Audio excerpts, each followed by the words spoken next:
mais uma vez agradecendo a todos, iniciamos aqui a nossa aula inaugural da nossa pós-graduação, que oficialmente começa hoje, né? Mas a nossa primeira aula com conteúdos propriamente ditos, que foram pensados anteriormente, começa na semana que vem, dia 17.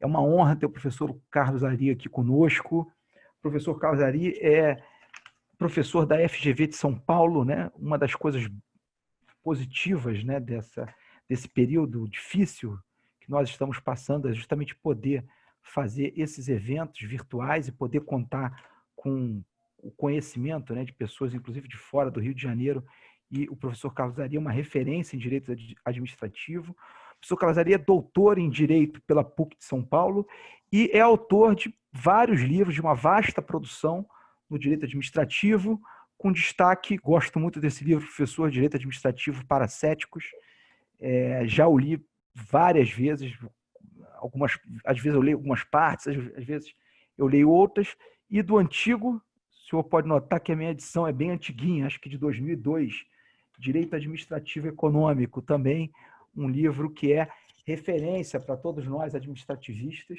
né? E já sem avançar muito na hora e para passar a palavra para o nosso palestrante, o professor Carlos Ari, no Direito Administrativo para Céticos, tem uma passagem que ele diz: jamais aceite a palavra do especialista se ela não vier na forma de um diálogo com as naturais incertezas do mundo jurídico. Né? Essa passagem, inclusive, professor, botei lá no começo do livro, porque eu acho essa passagem extraordinária. Né? E, por favor, então, já passando a palavra para você, né? E vamos iniciar esse nosso diálogo aqui e vamos nos defrontar aqui com as naturais incertezas do mundo jurídico, e é isso que faz o dia a dia jurídico ser tão apaixonante, né? São essas incertezas, esses debates, muitas vezes passionais, que são gerados. Mas, mais uma vez, muito obrigado pela sua presença, PUC-Rio está imensamente honrada com a sua presença e com a abertura dessa nossa pós-graduação de Direito Administrativo, Econômico e Regulatório, a pós-nova da PUC, né? Infelizmente, a gente começaria no primeiro semestre, mas por conta da pandemia, adiamos e fomos para o modelo online, né? 100% online agora no segundo semestre, e é isso, né? Houve um lado ruim, né? De não poder nos encontrarmos com as pessoas presencialmente, mas um lado bom de contar com o conhecimento de pessoas de outras cidades, além do Rio de Janeiro, e dessa tecnologia ter facilitado a ampliação do diálogo. Obrigado, professor. O caro Cristiano, muito obrigado pelas suas palavras, obrigado a você e ao colega, também amigo, André Sadi, pela oportunidade de estar com vocês aqui na PUC do Rio. Como você destacou, é um ganho da digitalização a possibilidade de nós nos encontrarmos mais, de participarmos mais nas atividades uns dos outros, né? Então, eu me sinto muito privilegiado de ter sido convidado para estar nesse curso, na abertura desse curso, e nós podemos dialogar. E eu propus aos meus colegas, digo já então a todos que estão aqui nos assistindo e cumprimentando-os, que nós dialoguemos um pouco a respeito de desafios do direito público econômico no Brasil, desafios contemporâneos. E, como disse o professor Cristiano, a minha fala é para levantar quais são esses pontos de incerteza, quais são esses pontos de tensão do direito público na área da atuação econômica do Estado, especialmente da atuação do Estado como ordenador da economia. Esse é o objetivo, não exatamente fazer aqui uma conversa em torno de conceitos, da precisão terminológica, mas da identificação dos pontos de tensão. O nosso foco aqui é o dos pontos de tensão jurídica, do debate jurídico. Mas, evidentemente, o direito não existe isolado das tensões políticas, das tensões governamentais e das tensões que existem entre os agentes econômicos. A luta dos interesses, além das dificuldades práticas da vida da administração pública, tudo isso está por trás das tensões jurídicas sobre as quais nós precisamos hoje conversar aqui. E eu proponho que a nossa conversa organize esses desafios em 5 eixos, sobre os quais nós vamos passar aí rapidinho, 10, 15 minutos sobre cada um. Existem relações entre eles, mas são os eixos que eu acho que nos permitem assim identificar este amplo campo de incertezas, de tensões, de dificuldades, de desafios do direito público econômico no Brasil. O primeiro deles é do seu fundamento jurídico. Por que, do ponto de vista jurídico, se regula, se ordena a economia, se faz ordenação pública da economia? E o debate a respeito disso está diretamente ligado ao problema dos limites. Até onde se pode fazer? O segundo ponto tem a ver com as competências federativas. O Brasil é uma federação em 3 níveis. Nós temos, exercendo atividades de ordenação, não só a União, mas também os estados e municípios. Como é que esta divisão de competências se processa na realidade? Existem normas a respeito disso na Constituição, todo mundo conhece.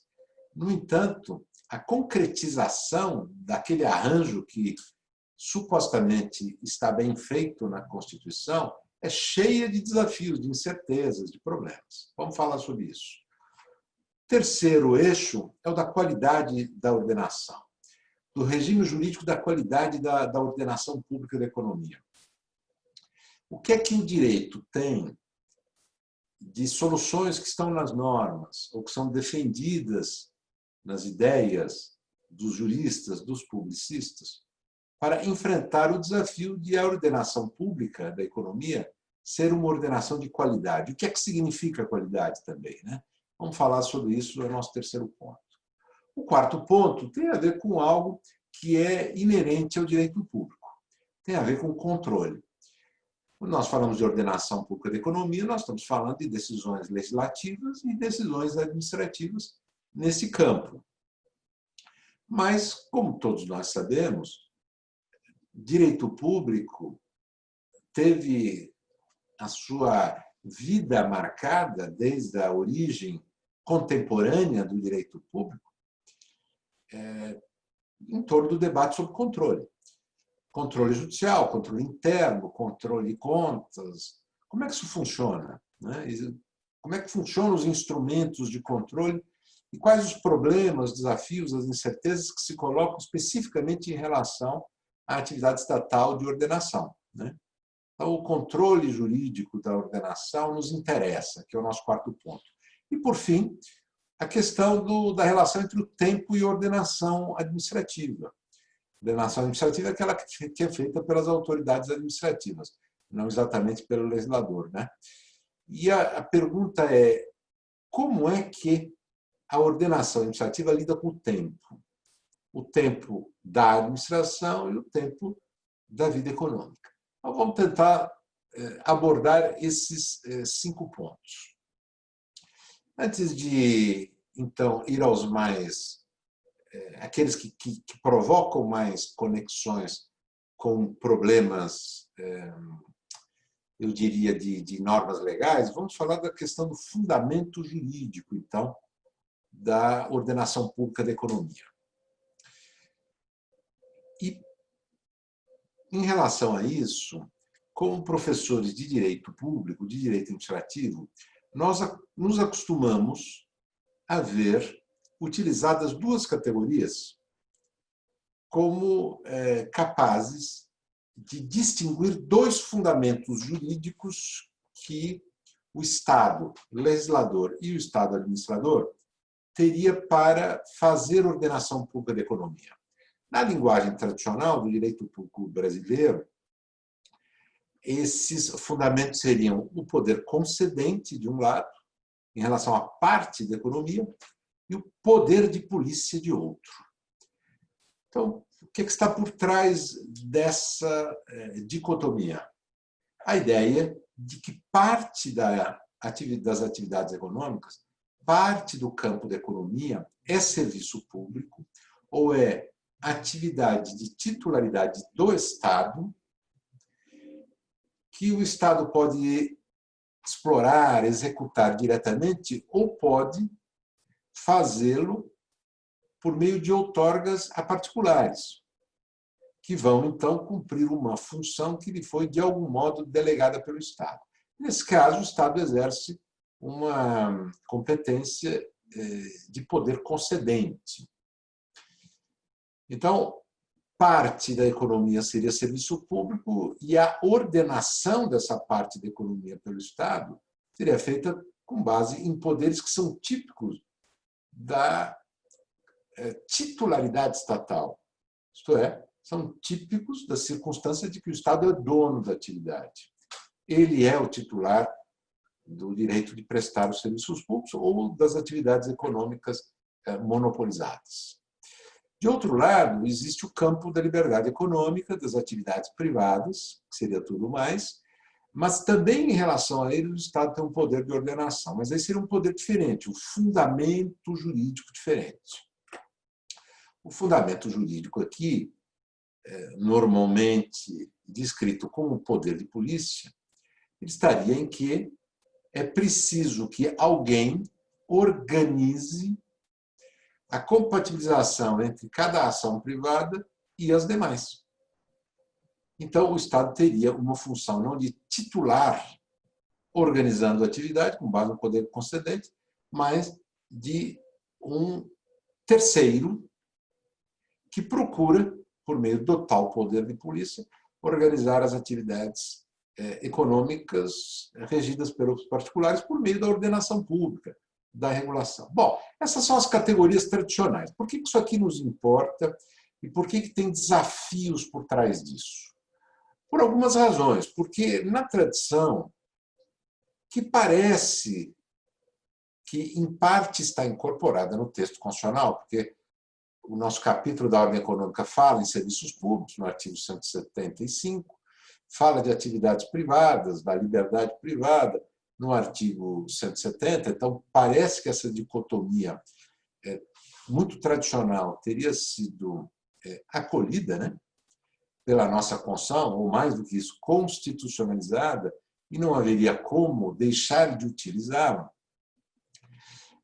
Bom, mas aí se colocam problemas que foram criados pela utilização destas normas constitucionais desde 1988 no debate a respeito de quanto e como e por que o Estado pode ordenar os diversos setores.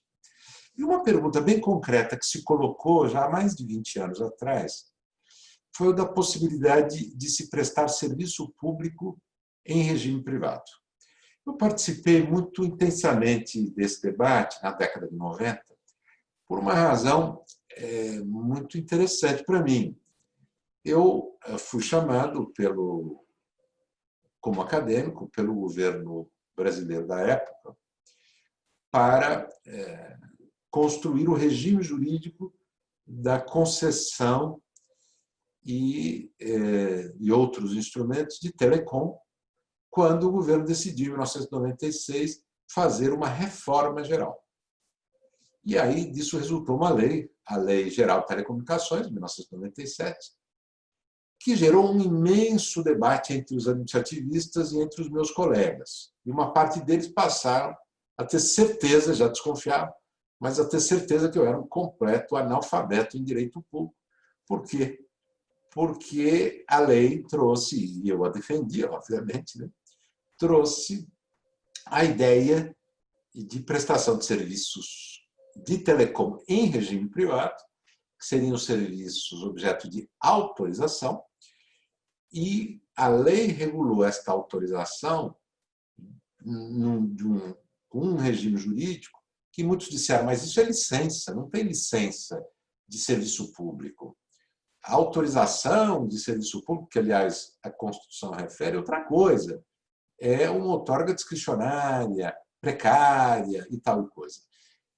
Além disso, havia uma previsão expressa, ainda, né, na Lei Geral de Telecom, que dizia que os serviços de telecom autorizados eles seriam prestados em regime privado, isso é, em regime de liberdade de preço, por exemplo, sem obrigações de universalização, por exemplo. Então, por que eu cito essa lei? Bom, primeiro, porque faz parte da minha experiência, é ótimo falar das coisas que a gente conhece, né? Segundo, porque esta foi a grande lei de referência da reforma da década de 90, para o bem e para o mal. Isto é, ela foi atacada como um exemplo de incompatibilidade com aquela diferença tradicional entre serviço público e atividade econômica, e seria, portanto, uma lei inconstitucional, foi levada ao Supremo Tribunal Federal. O que estava por trás, portanto, disto, dessa discussão, desta tensão e da incerteza gerada por isso, era a da possibilidade de o Estado, em relação aos setores que a Constituição previa como setores de sua titularidade, ou mesmo em outros em que não estava prevista expressamente essa titularidade, mas ela era aceita tradicionalmente como natural, da possibilidade do Estado usar um modo de regular, um fundamento de regular que não fosse, de alguma maneira, já expresso pela noção tradicionalíssima de serviço público. Esse foi o grande debate da época, que, em alguma medida, ele ressurge de tempo em tempo. Por quê? Vamos dar um salto assim de 20 anos, né? Para vocês não acharem que eu vim aqui para contar histórias da década de 90, e vamos falar de tensões bastante contemporâneas entre táxi e transporte individual do tipo Uber, ou entre ônibus intermunicipal e carona. Existem empresas que, como vocês todos sabem, oferecem um serviço de aplicativos para colocar em contato pessoas que querem dar e querem tomar carona e que vão lá dividir os custos do transporte, né? Bom, mas isso tira, evidentemente, um monopólio de fato do ônibus intermunicipal, né? E também uma tensão que tem surgido muito intensamente, tudo isso objeto de muito litígio, muita ação judicial, muita lei nova querendo tratar desse assunto. E uma última é o conflito entre o transporte por ônibus, né, intermunicipal, e o fretamento, que é feito coletivamente por pessoas que se limitam a acessar um aplicativo e dizer eu quero ir para uma localidade. Quando der um número lá de pessoas que querem ir para aquela localidade, alguém que oferece ônibus para fretar diz bingo, fechamos o negócio e eu vou então fazer o fretamento para esse conjunto de pessoas que nem se conhecia até 5 minutos atrás, né? A empresa que faz isso no Brasil, bem conhecida já, é a Buser, né? Existe empresa de carona também, bem conhecida, a BlaBlaCar, é uma empresa francesa, está presente no Brasil, e eu mencionei o Uber. Bom, mas o que isso tudo tem a ver, né, com os debates sobre o fundamento jurídico da ordenação da economia, né? E por que isso aqui tem a ver com aquelas questões que se colocaram na década de 90 sobre a possibilidade de ter serviço público em regime privado, ou serviço num setor de titularidade estatal, mas em regime privado. Porque o táxi e o transporte coletivo intermunicipal, eles vêm sendo considerados no Brasil como serviço de titularidade pública e que só pode ser exercido por pessoas que tenham outorgas públicas, com nomes variados. Em relação aos táxis, os nomes que a legislação municipal andou usando foi sempre muito variado, né? Foram sempre muito variados. Há municípios que falam em permissão, outros chamam de autorização, aí varia muito, né? Mas, de qualquer maneira, nunca foi livre, né, a prestação de serviços de táxi nos municípios brasileiros. E aí, de repente, aparece um Uber e coloca isso tudo em xeque, né? O Uber, uma empresa de aplicativos, credenciando pessoas que não eram taxistas e que estavam dispostas a transportar os outros. Aí a pergunta é, mas eles estão prestando serviço público, seria uma espécie de serviço público em regime privado e sem outorga nenhuma. Como é que pode isso, né?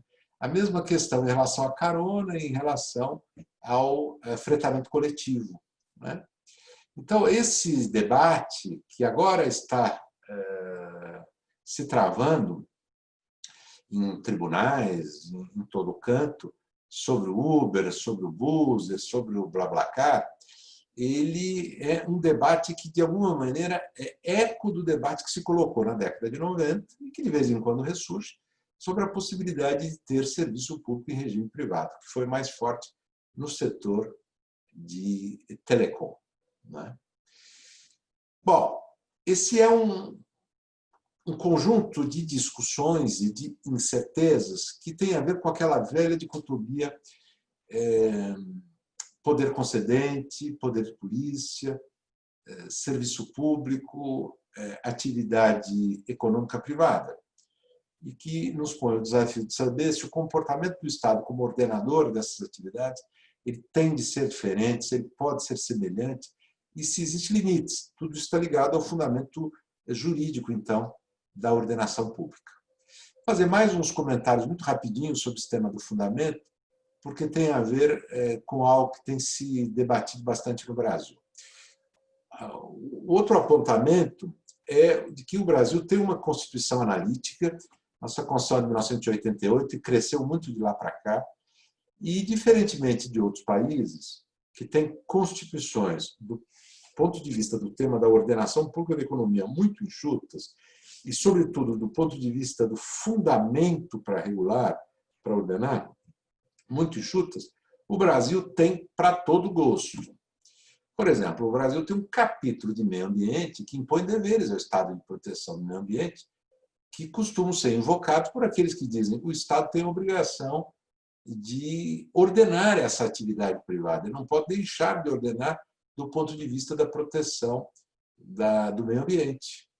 E isso foi, inclusive, a causa, nesses 35 anos em que vigora a Lei da Ação Civil Pública, para a propositura de infinitas ações civis públicas, pelo Ministério Público, mas também por associações, que cobram da administração pública a sua omissão quanto à ordenação de certas atividades privadas, e que muitas vezes nem estavam reguladas por lei.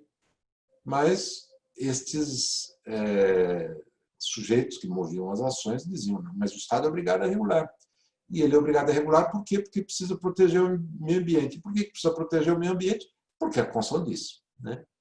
Então, fundamentos constitucionais no Brasil são vastíssimos, tem para todo gosto, como eu mencionei, para afirmar que o Estado tem que intervir, né? E a pergunta que se põe nessas infinitas ações e nesses inumeráveis debates é isto. Bom, se admitir que a Constituição é um fundamento, e por vezes fundamento bastante para se exigir coisas concretas, onde é que foi parar o princípio da legalidade? Que sempre foi uma exigência muito forte, pelo menos quando se falava de poder de polícia. Porque quem está acostumado com o debate sobre os capítulos, né, dos tratados sobre o poder de polícia, lembra bem a afirmação de que a administração pública, para proibir alguma coisa na ação privada, tem de estar aplicando a lei, quer dizer, tem de estar aplicando uma restrição, uma limitação que a lei impôs.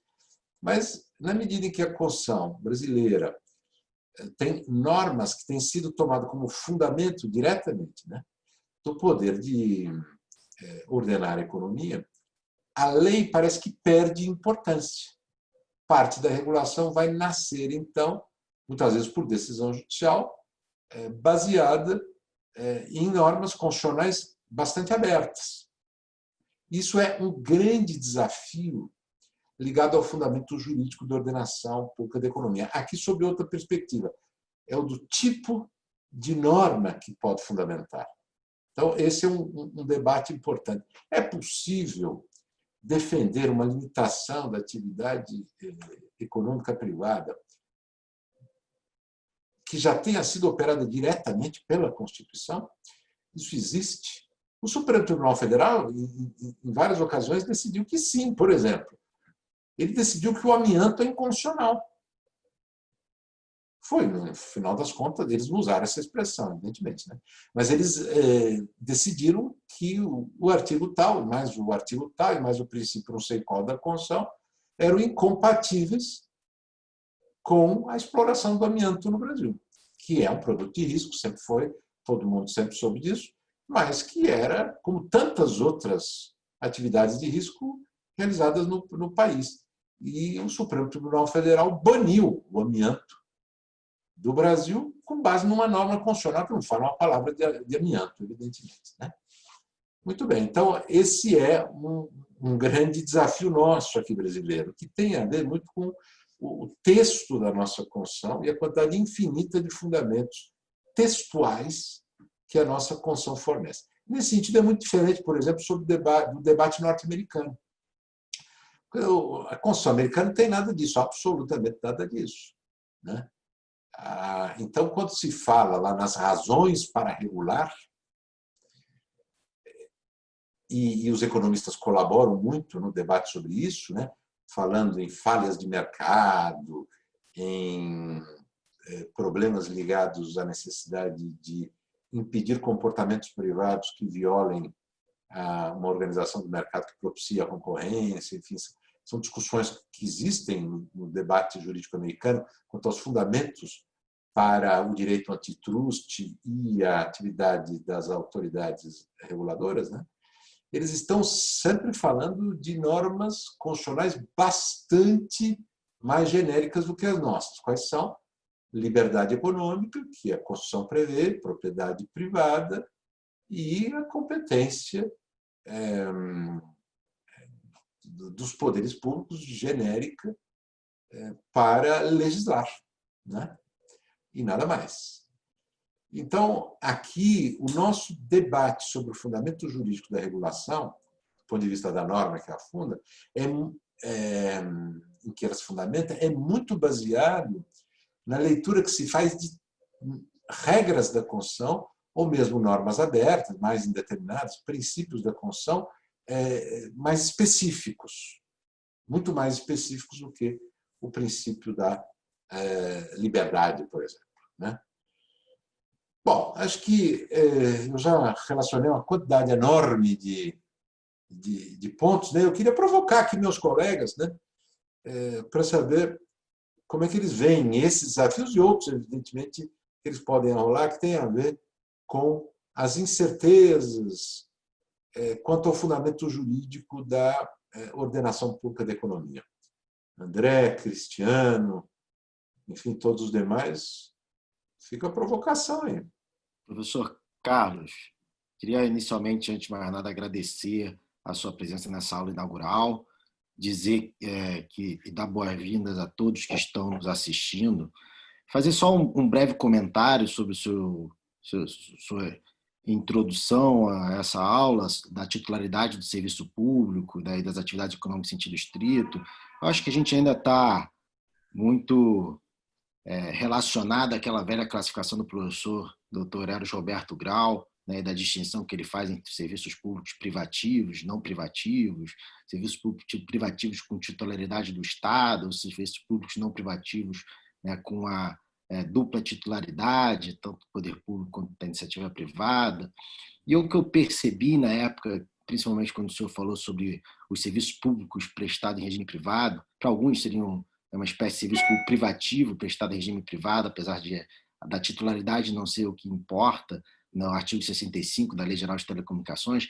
Só fazer uma ressalva que aqui no estado do Rio de Janeiro, a lei que cria o transporte aquaviário do Rio de Janeiro, muito relacionado às barcas entre Rio e Niterói, acho que também envolve transporte na região de Angra dos Reis e outras regiões do estado do Rio de Janeiro, ela prevê exatamente essa distinção que a Lei Geral de Telecomunicações previu. Foi uma lei pouco posterior à Lei de Telecomunicações e se utilizou dessa dicotomia, né, que depois foi chancelada pelo STF, numa distinção entre o serviço público privativo e não privativo, que a doutrina demorou para entender, né, professor?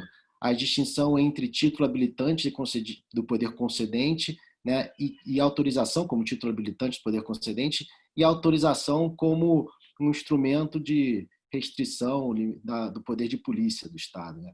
São coisas distintas. O título habilitante conferido pelo poder concedente para lhe outorgar a possibilidade de fazer a autorização do serviço público prestado em regime privado, né, é distinto do poder de polícia, da limitação conferida através da atividade, como o senhor bem gosta, eu também, da atividade limitatória e ordenatória do Estado, né? Deixemos o termo poder de polícia de lado, já não é mais uma terminologia que a gente deveria manter dentro do nosso direito brasileiro. Mas só para fazer essa referência aqui, também em âmbito federal se tentou estabelecer isso no projeto de lei postal. Não sei se também o senhor teve alguma participação nele, mas o projeto 1491, né, que nunca se tornou lei, que ficou engavetado, não sei como se encontra atualmente, mas que pretendia também criar no setor postal uma agência reguladora postal e a realização dessa dicotomia como no setor de telecomunicações.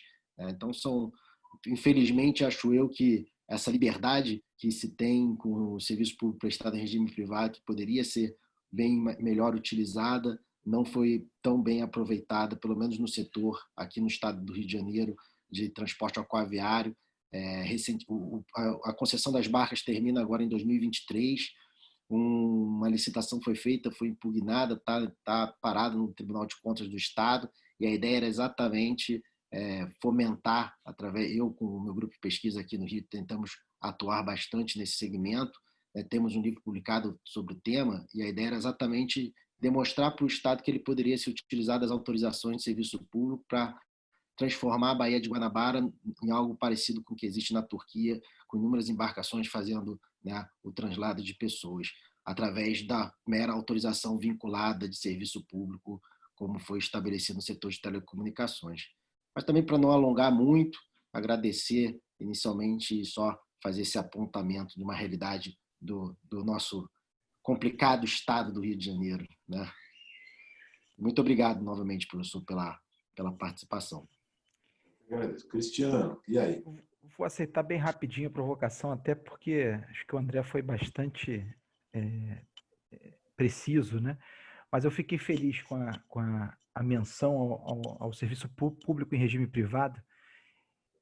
André e eu discutimos tem, sei lá, 2 ou 3 semanas exatamente, a gente estava discutindo o programa do curso, e quando chegou do ponto da delegação de serviço público, a gente, olha, temos que colocar aqui a gestão privada desses serviços públicos. É uma matéria que vira e mexe quando a gente está falando de concessão e permissão de serviço público. E aí eu pergunto para os alunos, e o Uber é o quê? Né? Dá um nó na cabeça, geralmente. Eles apontam que ou a saída né, ou o Uber é serviço público e, portanto, se não há outorga, não há concessão, não há permissão, ele não pode ser prestado. E aí eu sempre saio também indicando, olha, vocês precisam ler tem um parecer do Daniel Sarmento sobre o Uber, né, que foi até contratado pelo próprio Uber, mas que aponta para justamente para a liberdade de iniciativa, né, e para o próprio princípio da legalidade que está previsto no artigo 5º, inciso 2º para os particulares, é que se a lei não veda, logo a atividade não é ilegal, né? E a gente tem na própria cultura quase que é quase automático responder que, olha, não, se o Estado não autorizou, não pode, né? Isso dá margem para interpretações, inclusive, autoritárias, né? Então, era essa... E fiquei feliz também. E mais, né? Eu acho que exatamente é importante apontar essas dicotomias, né? Até para que a gente hoje possa ultrapassá-las, né? A própria dicotomia, que é didática, é pedagógica, entre direito público e direito privado, né? É uma dicotomia que faz todo sentido, é claro, mas que a gente tem que entender que ela é uma dicotomia para fins pedagógicos, para fins analíticos, até para que a gente possa aprofundar o estudo, delimitar o escopo de estudo, delimitar o escopo de atuação, mas nada impede que o direito público vá lá no direito privado e pegue, como isso já aconteceu diversas vezes, né, os exemplos são muitos, e pegue seus institutos, seus instrumentos e vice-versa, né? E que o direito privado vá no direito público, e que justamente a grande beleza do direito é que a gente possa justamente fazer a combinação entre os melhores institutos, pensando no bem-estar da sociedade, que é a finalidade de todos esses institutos jurídicos.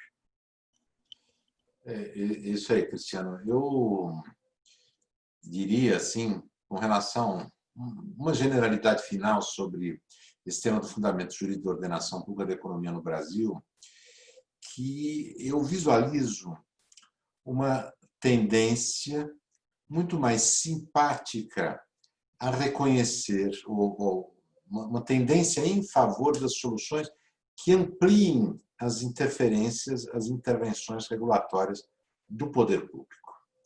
Por isso, a crítica que foi feita, inclusive entre doutrinadores, ao regime privado no serviço público, porque, claramente, na lei de telecom, por exemplo, no projeto de lei, eu trabalhei nisso, no projeto de lei de serviço postal, do qual se desistiu depois, ali estava claramente uma autolimitação do Estado, colocada em lei, né? Mas acontece que a tendência geral é de achar que o Estado deve ter poderes de regular e de achar que ele deve ter poderes abertos. E, por diferentes formas, se procura sempre sustentar a existência de poderes amplos e abertos de regulação para o Estado e para a própria administração pública. Eu menciono só dois exemplos.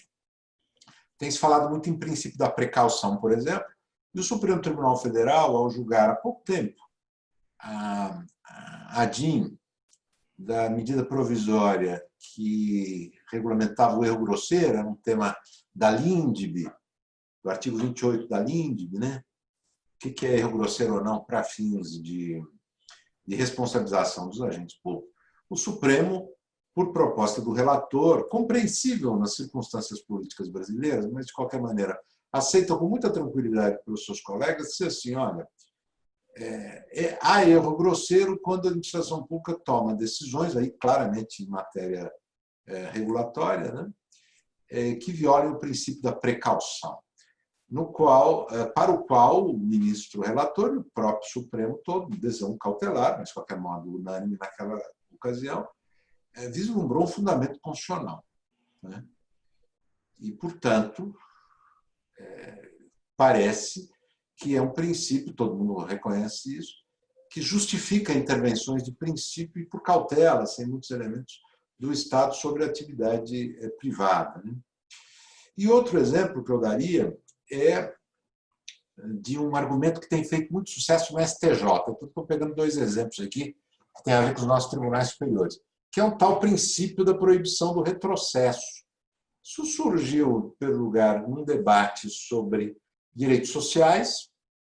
Então, como argumento contra a mudança do regime legal de certos benefícios sociais, e, aos poucos, foi migrando para o campo regulatório. Então, por exemplo, o STJ tem usado esse argumento para considerar inconstitucional mudança da lei urbanística municipal que ele, STJ, considerava ser um retrocesso. Mas retrocesso por quê? Porque ampliava as possibilidades de uso privado de uma certa área.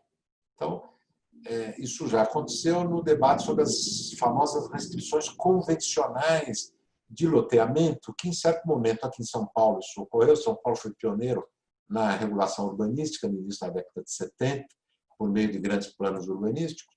A legislação municipal, naquela ocasião, disse assim, as restrições que existissem previstas na própria instituição do loteamento pelo instituidor privado, elas passam a ser também restrições públicas, como se estivessem escritas aqui na lei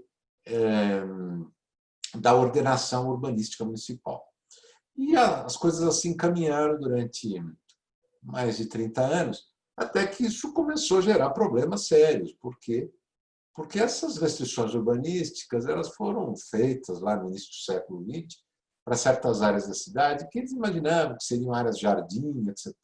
Só que a cidade mudou completamente de lá para cá e, por exemplo, próximo de áreas como essas se construiu o metrô.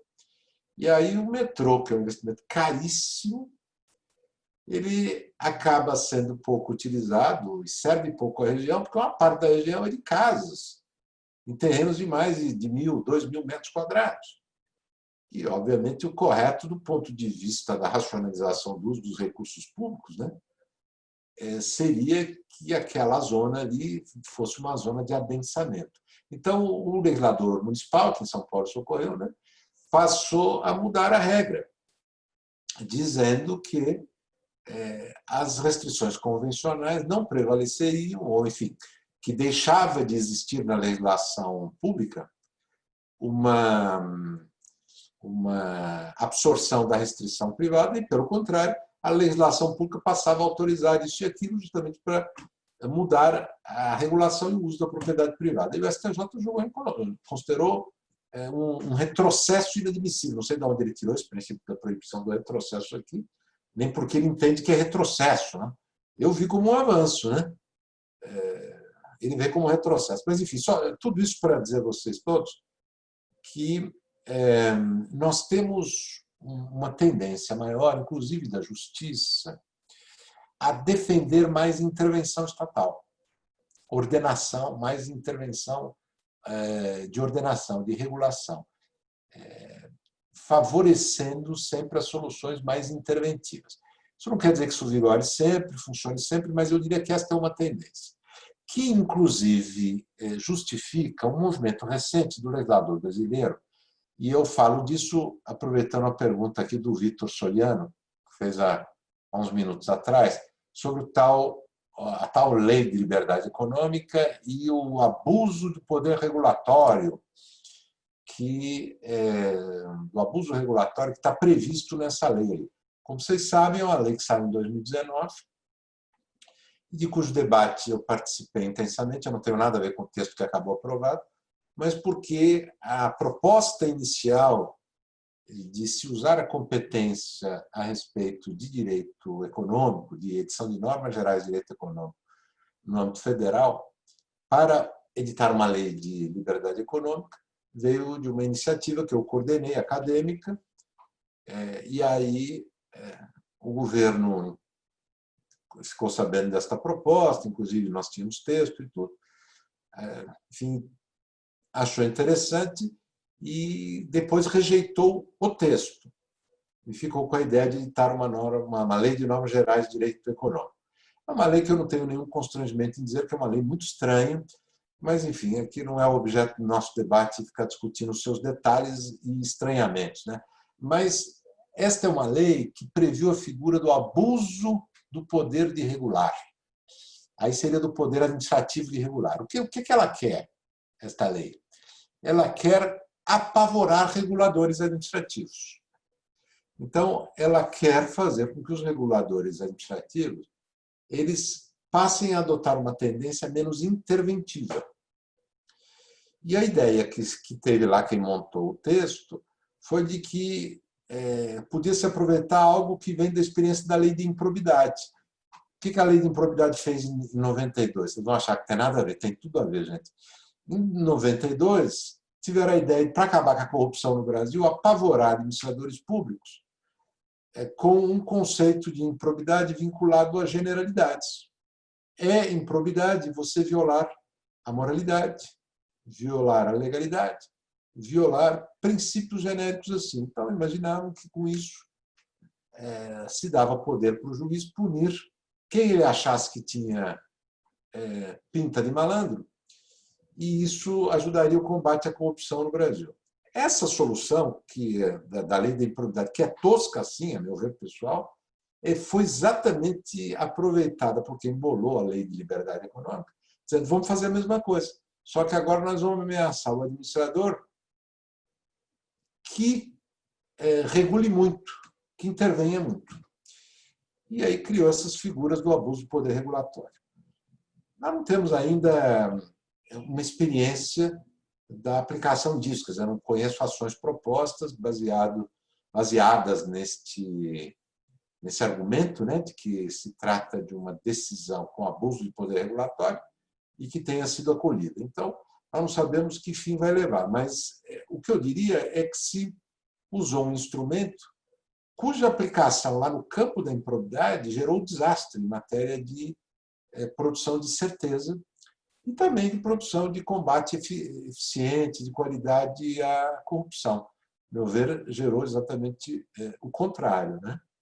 Então, é uma solução que tem boas intenções, porque, afinal de contas, quer evitar que continue vigorando no Brasil aquela espécie de presunção de que quanto mais regulação, melhor o mundo fica, né?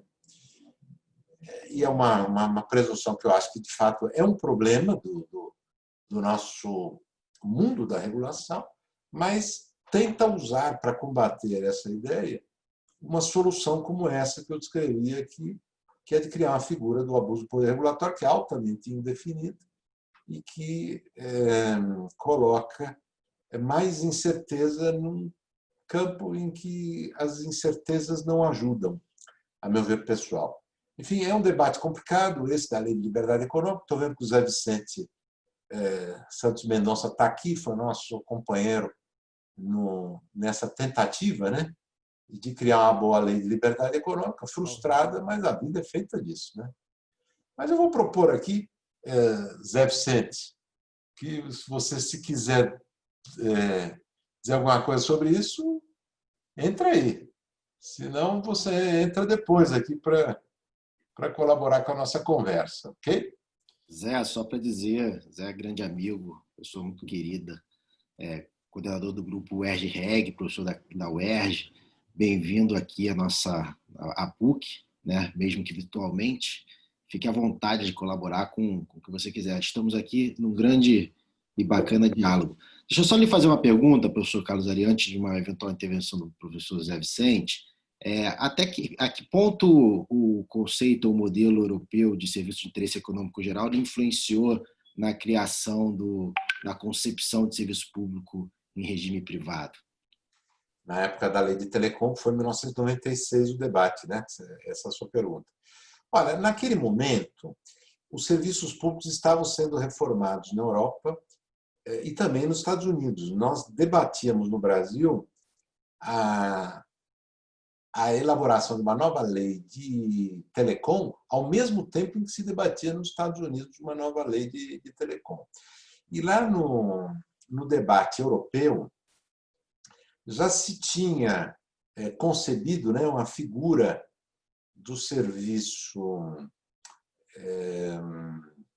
digamos, um serviço que seria uma espécie de regime intermediário, né, das atividades de interesse geral e tal.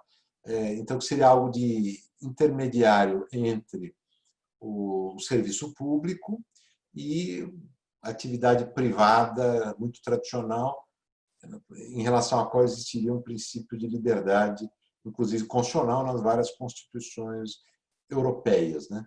Então, esta figura já existia, muito ligada ao debate europeu, que estava no seguinte momento naquela época, tinha a seguinte circunstância. Os monopólios nacionais, eles eram incompatíveis com a ideia de integração econômica, que naquele momento se procurava aprofundar, né?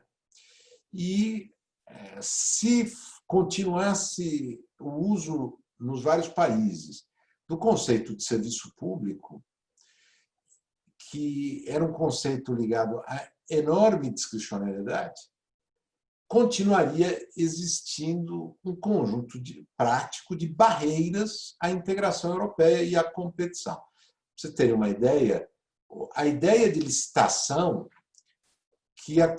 para a outorga de serviços públicos, que a Constituição brasileira incorporou em 1988, então passou a ser bastante forte no debate brasileiro e limitou a discricionariedade da administração pública para direcionar as outorgas a um certo tipo de empresas, nos países europeus não existe nas constituições europeias. E, portanto, se reconhecia um poder aos estados nacionais de direcionar as outorgas de serviço público a quem quisesse, o que, obviamente, servia para limitar a competição de empresas estrangeiras, ainda que da União Europeia. Então, esse era o ambiente, sabe? O nosso problema não era de integração internacional, como se colocava lá na União Europeia, mas havia um fundo comum. Nós queríamos implantar a competição. E a minha primeira defesa durante todo o debate da construção da reforma na década de 90 foi o seguinte: se nós não reconstruirmos o conceito de serviço público no Brasil, se nós continuarmos, então, com aquela visão de poder concedente e tudo o que o cerca, nós vamos dar à administração pública o poder de impedir uma competição aberta. E o setor em que nós temos mais oportunidade de implantar competição é telecom. Então, é aqui que nós temos que fazer. E temos que fazê-lo radicalmente. A minha proposta foi essa desde o início. A lei tem de ter a radicalização de um novo regime, que é o regime privado numa área de telecom, para que se garanta a competição, se impeça a manipulação depois pelo regulador administrativo dos cordéis, impedindo a ampliação da competição. E foi isso que se fez na lei, né? Nos outros setores em que se usou coisas parecidas, como a lei não radicalizou, como o telecom radicalizou, aí depois houve retrocessos. Aí a história é mais complexa, inclusive o setor portuário, por exemplo, né? Que no início da década de 90, de 1993, tinha sido o primeiro setor em que se pretendeu usar as autorizações para criar um pouco de flexibilidade para a entrada de novos agentes no porto, além dos arrendamentos portuários, né? Mas a autorização, inclusive dentro do porto, mas fora do porto também, para terminais privados, seria um instrumento de oxigenação, né?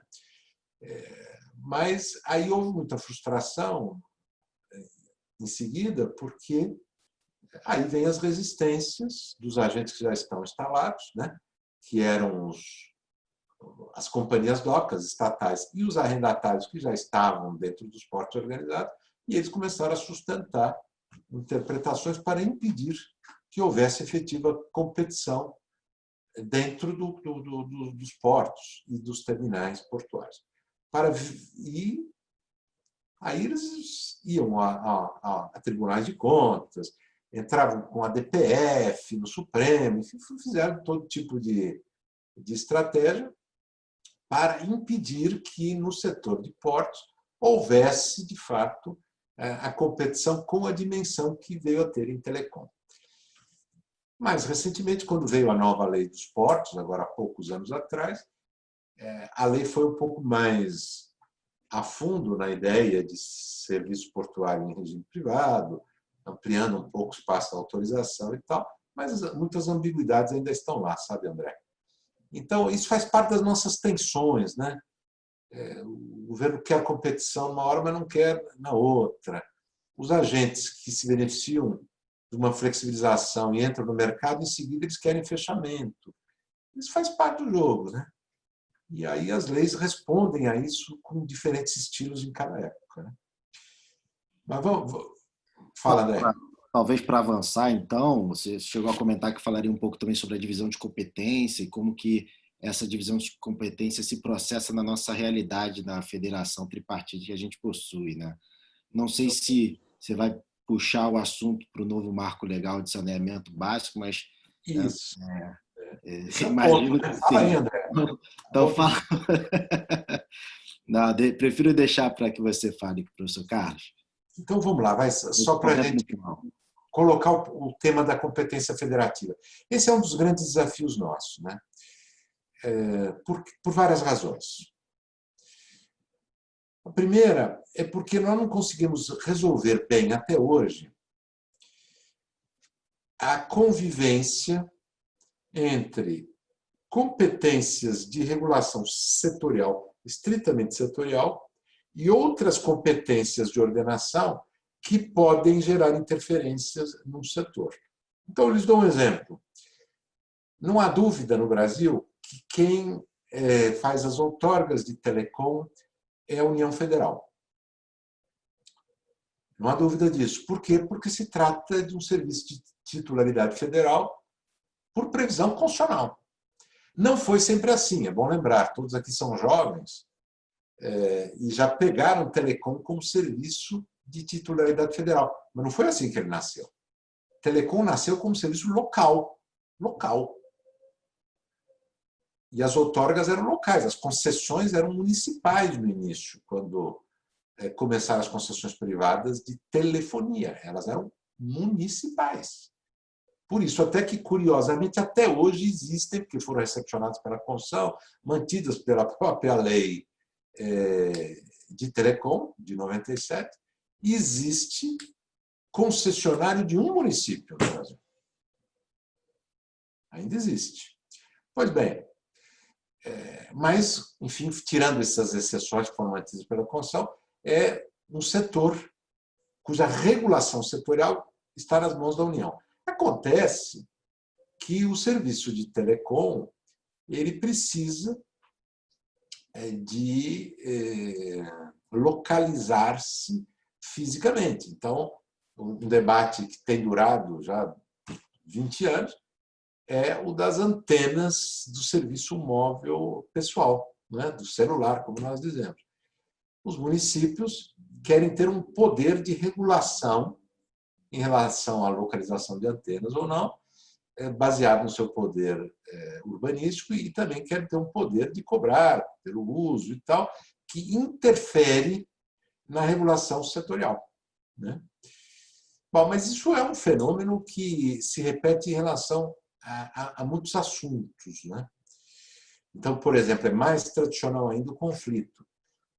Os municípios querem fazer normas a respeito de atendimento bancário.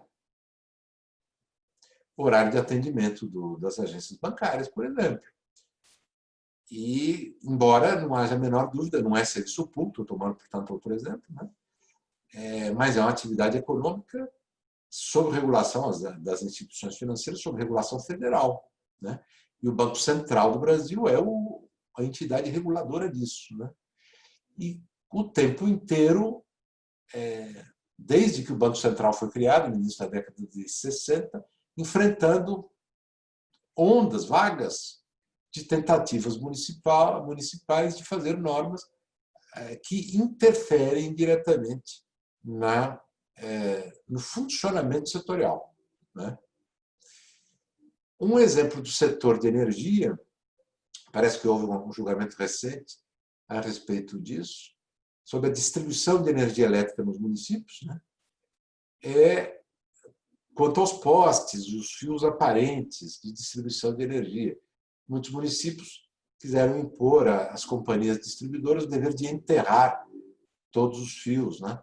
Isso tem um impacto gigante na economia dos contratos das empresas distribuidoras, e aí se colocou um debate sobre a possibilidade ou não de os municípios imporem medidas como essas, né? Muito bem, olha, a quantidade de conflitos é enorme, de exemplos que eu poderia dar é enorme, e o Supremo Tribunal Federal, que é quem tem que resolver esses casos, eu não vou tentar ser uma síntese de tudo que o Supremo tem dito, né? Mas eu diria que ele oscila muito, sabe? Ele oscila muito, porque ele toma decisões das quais é difícil extrair uma diretriz geral. As suas decisões, elas parecem mais decisões de caso concreto, né? Claro que, em algumas situações, ele protege os setores regulados contra interferências locais que parecem muito exageradas, né? Mas o Supremo ele parece não querer fazer delimitações muito bem feitas, digamos assim, porque ele tem medo de impedir uma regulação que, de repente, pareça necessária. E essa sua postura parece que teve uma certa, digamos, um certo reforço recentemente por conta da crise do coronavírus, né? Em que o governo federal, que deveria, no final das contas, ter tido um papel, baseado até na lei de fevereiro, né?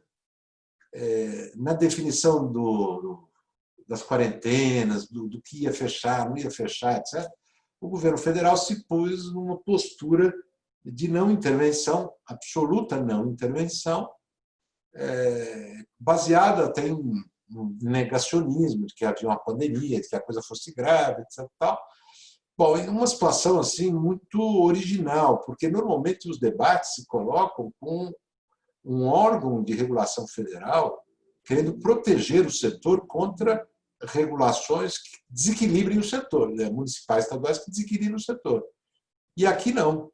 Aqui, digamos que o fundamento desse não intervencionismo federal, né, foi outro, a negativa de que houvesse qualquer problema, que, enfim, estava à vista de todos. Aí, bom, os estados e municípios começaram a, com base numa lei federal muito genérica, né, determinar o fechamento disso, o uso da máscara daqui, não sei o quê, e aí o Supremo, chamado a dizer se os estados e municípios podiam fazer essas intervenções, diz que podiam, mas também fugiu da delimitação das competências. Então, curiosamente, parece que, nesse caso, essa postura assim, meio melíflua do Supremo Tribunal Federal acabou tendo lá sua utilidade, né?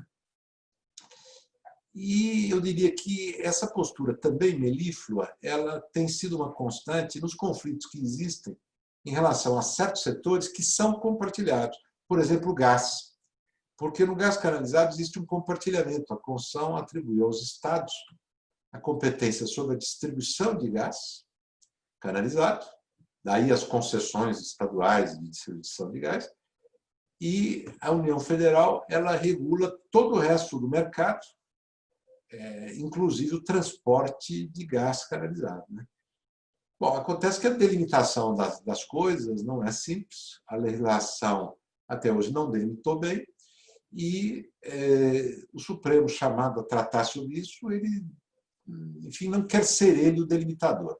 Onde ele parece, e agora eu chego ao saneamento, André, onde parece que o Supremo tinha a oportunidade de, afinal de contas, fazer uma delimitação, que foi na ação de inconstitucionalidade, em que se discutiu, afinal de contas, de quem era a competência, a titularidade, né, do serviço de saneamento básico, se era dos estados, se era dos municípios, se tinha situações em que era do estado, situação que era do município. O Supremo, enfim, saiu-se com um pouco de concreto, muito pouco de concreto. E, apesar do Supremo já ter decidido essa ADIM há muito tempo, os conflitos continuaram, até que a União Federal saiu-se com uma solução. A recente lei de saneamento procurou dar uma solução. Então, ela, lei, definiu, nestes casos, o serviço municipal, nestes outros, o serviço não é de titularidade municipal, e aí procurou a lei federal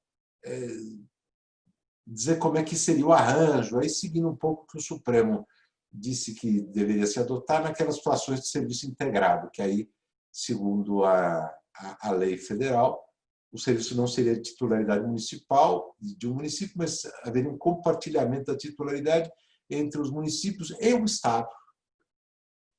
Pois bem, além de ter feito isso numa lei federal, a lei federal saiu-se com outra solução muito interessante e muito problemática.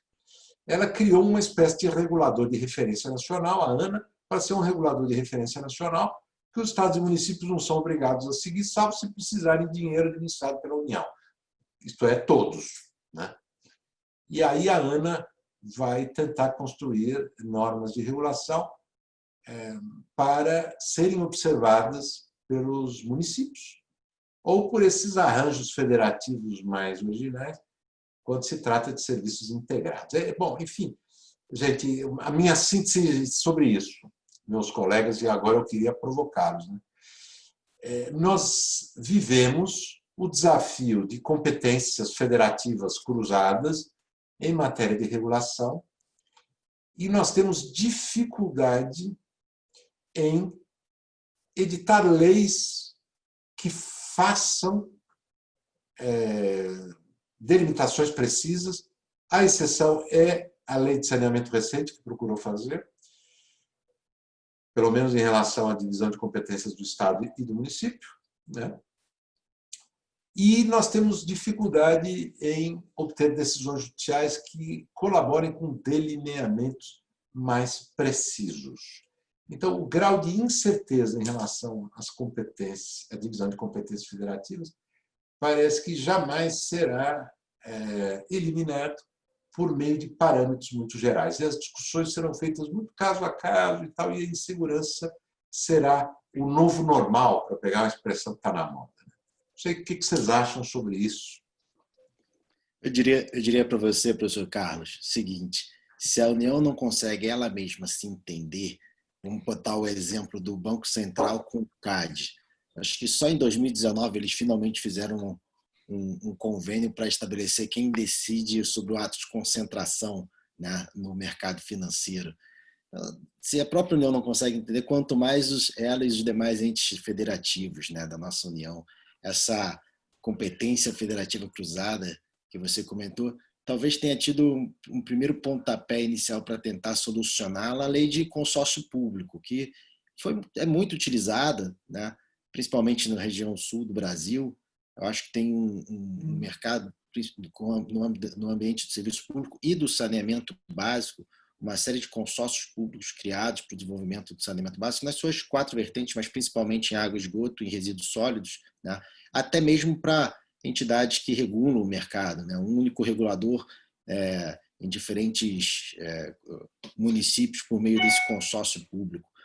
Não sei qual a compreensão que o senhor tem do consórcio público de direito público, né? E de qual a relação que ela possui com essa lei, né? Com esses conflitos de competência, como que ela pode efetivamente sanar, né, esse conflito de competência. Coisa que no próprio novo marco legal do saneamento se estimulou o consórcio público, né? Enfim, tem um desafio, né, com esses consórcios públicos, que é o desafio de convivência com limites para o poder público, né? Porque quando o poder público se consorcia com outro, ele tem que conviver com limites que decorrem do consorciamento, né? E o poder público tem um pouco de dificuldade de conviver com limites, né? Muita dificuldade. Tem um grau de oportunismo ainda muito grande no comportamento do poder público, especialmente em relação a termos de regulação econômica. Nós temos uma experiência, você mencionou o sul do Brasil, em matéria de união de esforços entre municípios, já bastante consistente na prestação direta de serviços administrativos e serviços sociais. Isso tem uma experiência de associações municipais, por exemplo, Santa Catarina, todos os municípios de Santa Catarina, eles estão reunidos desde o início da década de 70 em associações que realizam algumas atividades em comum, né?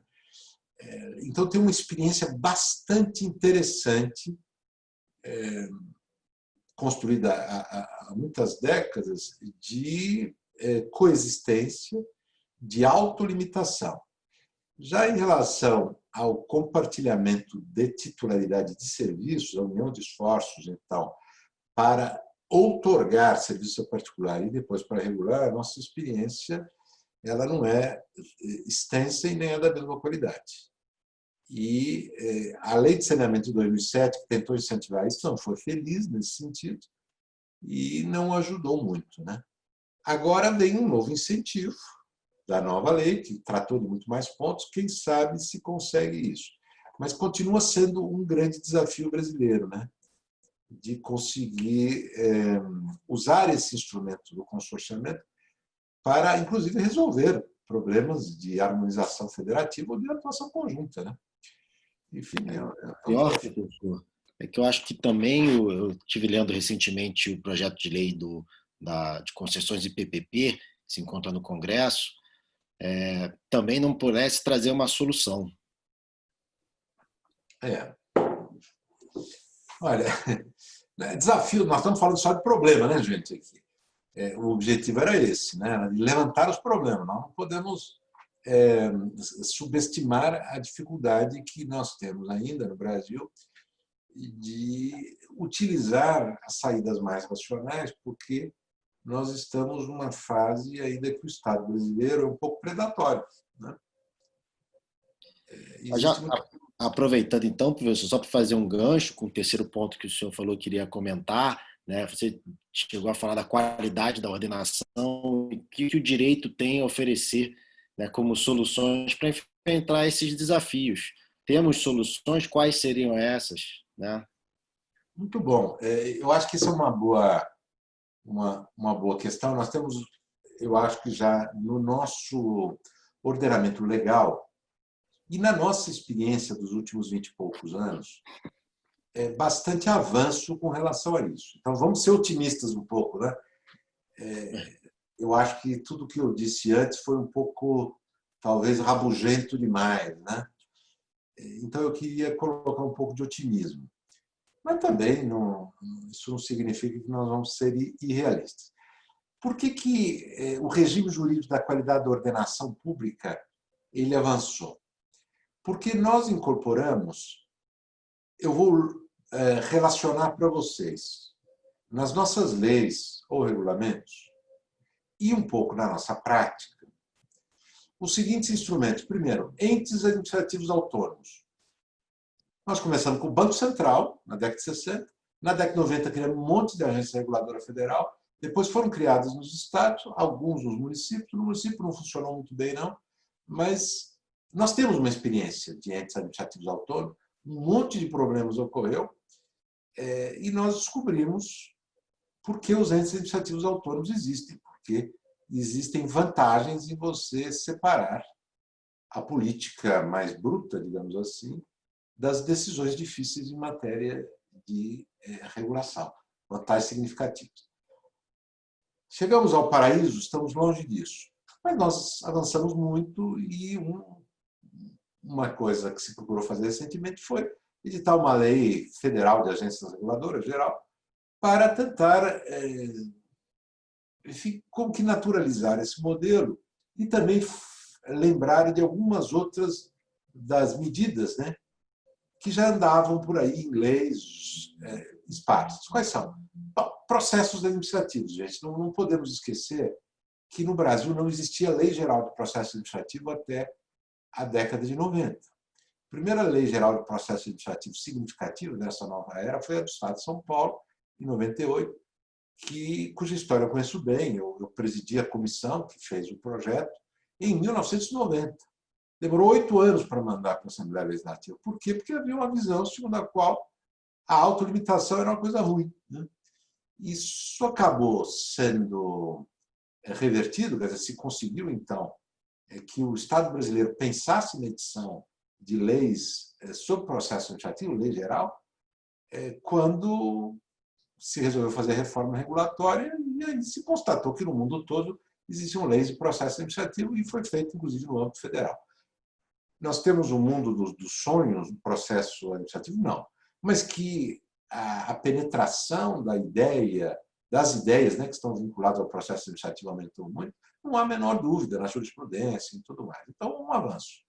Dentro das leis das agências reguladoras, da lei de processo e agora da Lei Geral de Agência Reguladora Federal, consulta pública passou a ser um instrumento muito habitual. Na LINDB, nós tentamos transformar isso, na LINDB de 2018, né, em um dever geral da administração pública brasileira. Não conseguimos da maneira como gostaríamos, mas, enfim, é mais uma lei que previu a consulta pública como um elemento importante para a produção das normas administrativas. E a consulta pública, no final, é um processo administrativo normativo.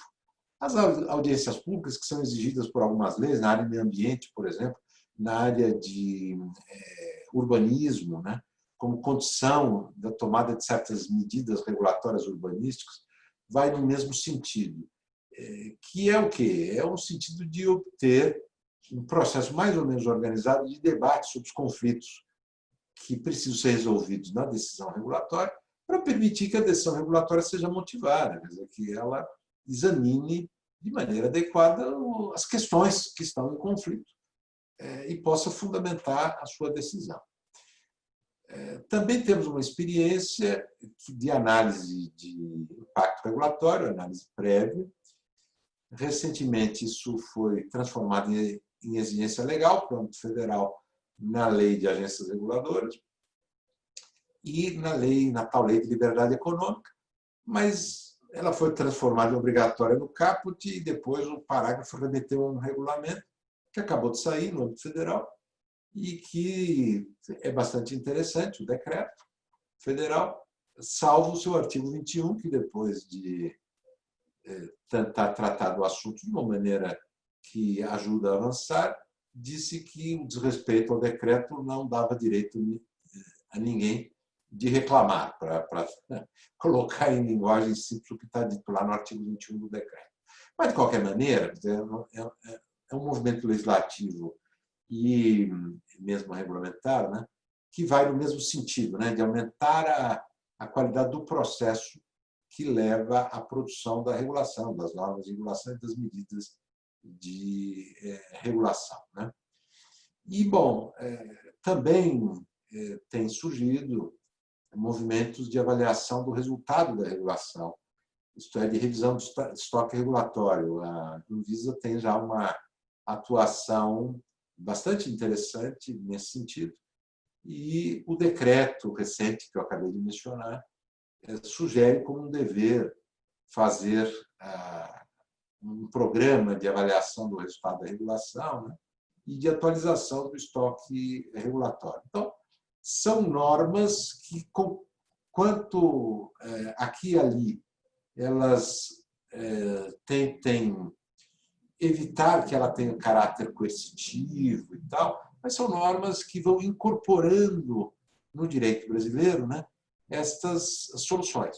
Autonomia do regulador, obrigação de fazer processo administrativo, obrigação de fazer consulta pública, obrigação de fazer audiência pública, obrigação de fazer análise prévia de impacto regulatório, posterior do funcionamento da regulação, e por aí vai. Então, eu acho que nós temos um conjunto de normas que ajuda no debate para cobrar qualidade no processo regulatório, usando agora a expressão processo como atividade de regulação, na atividade de regulação.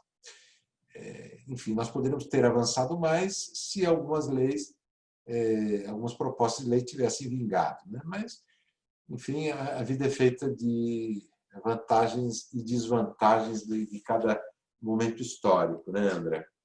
Eu acho que poderíamos também incluir nessa lista o sandbox regulatório, né? Recentemente criado pela CVM, pelo Bacen também, com seus estudos, né? E eu não sei qual a opinião que você tem, professor Carlos, das autoridades nacionais, né?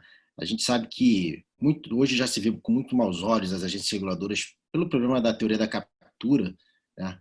E existe uma tendência, pelo que eu venho observando, pelo menos em ambiente federal, de criar novos órgãos autônomos, né? Ou neo-órgãos autônomos, aquelas denominações que se cria na doutrina muitas vezes para justificar o que é novo, né?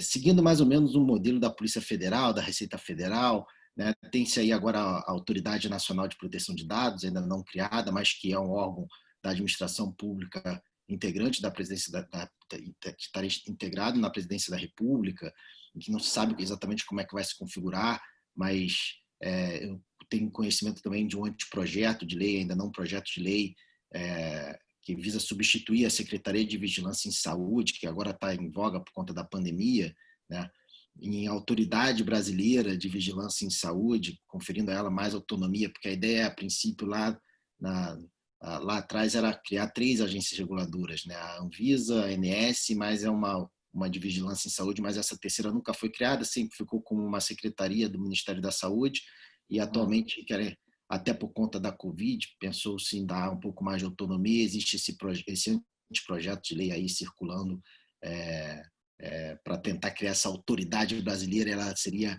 um pouco com um modelo francês de agência reguladora que faz parte da administração direta e não da administração indireta, né? E como é que você vê, com que olhos o senhor vê esses novos órgãos autônomos com essas características de independência ou de autonomia, mais atrelados, mais próximas às agências reguladoras, mas não sendo criadas como autarquias, como entidades da administração direta? Pois é, eu relacionei aqui um cardápio de soluções que já estão juridicizadas, né, e estão sendo usadas para garantir qualidade da ordenação. A autonomia do órgão regulador ou da entidade reguladora é uma delas. Agora, a utilização desse instrumento tem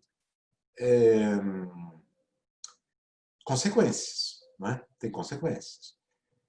Se nós damos autonomia e dividimos a regulação entre vários ordenadores, nós vamos ter um problema depois de harmonização da atividade entre elas, que é um problema que nós já conhecemos até na relação entre União, Estados e municípios, né? Então, nós podemos gerar um problema deste tipo, de dificuldade depois de harmonização. Então, esse é um problema. Multiplicar a utilização da autonomia das autoridades, né, de soluções do tipo entidades autônomas, gera esta consequência, uma dificuldade depois de coordenação, né, que o modelo de poder executivo integrado por meio da hierarquia procurava solucionar, não é? Bom, o que eu diria é que cada caso é um caso, mas nós não podemos esquecer que a concessão de autonomia, a atribuição de autonomia, não é o único instrumento para a qualidade na regulação. Os processos administrativos, as consultas públicas, o dever de motivar, de fazer análise de impacto, etc., tudo isso faz parte do cardápio. E aí, para cada situação, nós temos que ver qual é o melhor arranjo. E nós não podemos multiplicar as autonomias ao infinito. Até porque autonomias têm razões positivas, mas também tem uns riscos associados. E um dos riscos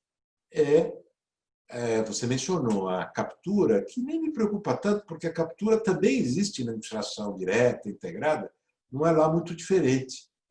O problema mais é o corporativismo, quer dizer, passa a existir um conjunto de valores corporativos da entidade autônoma, que, por vezes, começa a gerar problemas graves, né?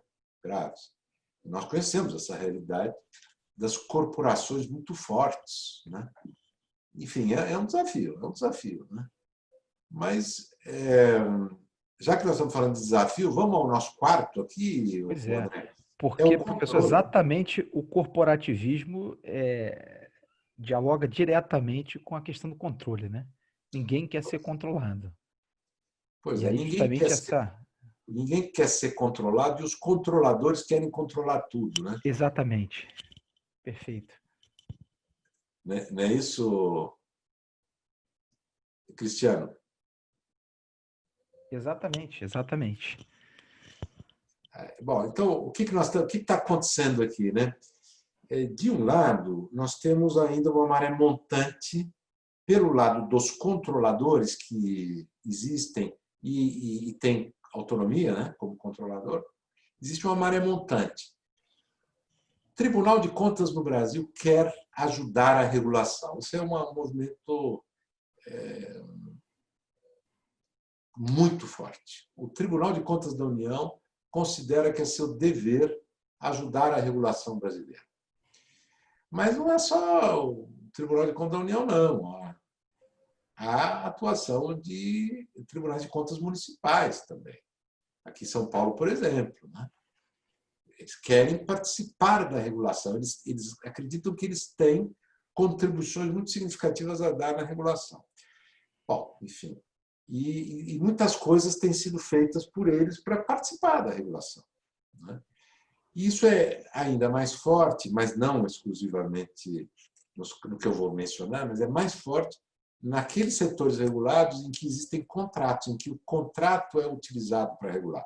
Quando se usa contrato de concessão, para celebrar contrato de concessão precisa de licitação. Então, a ideia de licitação e de contrato como instrumentos que justificam a participação do Tribunal de Contas na discussão da regulação, que vai levar à licitação e vai levar ao contrato, ou que justifica a intervenção do Tribunal de Contas na definição do conteúdo da licitação diretamente, ou na decisão sobre se renegocia ou não renegocia o contrato, etc. Enfim, os tribunais de contas têm usado esses fundamentos aí, né? Mas não só. O Tribunal de Contas da União, aqui e ali, ele faz intervenção em situações que não têm nada a ver com licitação em matéria de regulação e nem com concessão. Em regulamento do setor portuário, por exemplo, ele fez, né? Em regulamento sobre navegação, de cabotagem, essas coisas. Então, bom, o fato é esse, né? Nós temos um regulador, um controlador bastante autônomo, que é o controlador de contas, e o controlador de contas entende que a sua competência de controlar contas permite que ele intervenha em regulação. Claro que muitos que conhecem bem vão dizer que não, mas espera lá, não é bem assim. O Tribunal de Contas da União, eu posso citar muitas decisões em que ele diz que o seu controle é de segunda ordem, e, enfim, que o regulador tem a discricionariedade. É verdade, ele diz isso, e em seguida ele intervém. Então, existe, de um lado, uma homenagem do controlador de contas à autonomia da administração, ou dentro da administração, ao regulador autônomo, e, em seguida, intervenções ele não se constrange em fazer. Então, esse é o nosso desafio. Nós temos um problema, que é definir o que é controle de contas no Brasil, né? Que, no final das contas, por que eu comecei por esse exemplo? Ele é um exemplo agudo de um problema que se coloca mais tradicionalmente, que é do limite do controle judicial em matéria de regulação, né? Por quê? Porque os juízes sempre foram convocados a intervir. Fundamentos variados, todos conhecemos esse debate, e o que acontece é que sempre há mais pedidos para intervenção judicial e cada vez baseado em fundamentos mais genéricos, né? Normas muito genéricas, muito indeterminadas, ou argumentos mesmo de conveniência sobre o que é bom e o que é ruim em matéria de regulação. E os juízes, evidentemente, estão aí à disposição para intervir. Muitos intervêm bastante, outros intervêm menos. Mas o histórico brasileiro contemporâneo tem sido, para resumir tudo, né, de muita intervenção, o que pode colocar problemas complicadíssimos. Eu lhes dou só um exemplo e aí eu termino de falar da questão do controle.